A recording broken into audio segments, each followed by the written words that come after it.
Não, mas aquilo era chá, era cerveja preta, era chá de funcho. Ai, meu Deus, eu tomei isso. Pra dar leite. É, e que? Só tu que mamou, né? Quantos filhos a senhora teve? 5.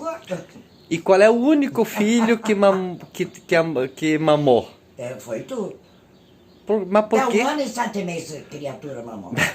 Só tomar muita cerveja preta, então. Não, aí depois uma minha comadre, que ficou madrinha do Edson.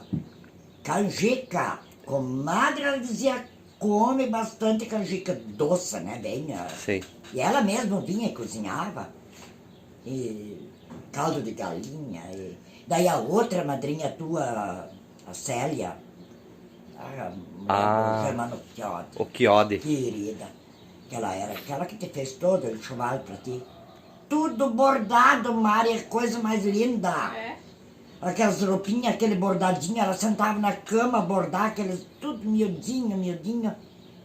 E ela daí, meu Deus, eu fui tão bem atendida.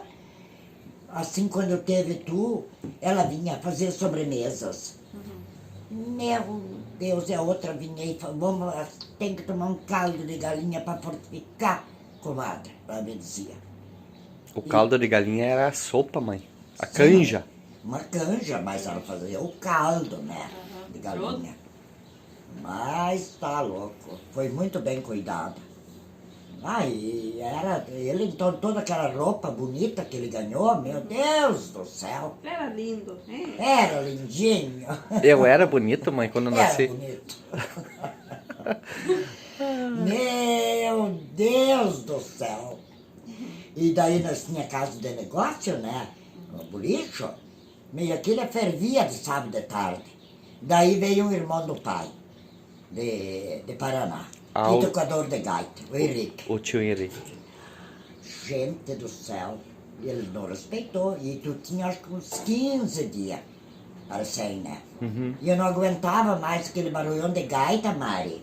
Meu Deus. E eu nervosa e tudo, pensei, esse nenê escutando esse barulhão. Fui lá pra mãe. A minha mãe morava meio perto, assim. Saí e foi lá. Lá na tia nona. Aham. Na nona. Nona. Como é Pra tirar essa criança no Escapine. meio desse movimento de barulho.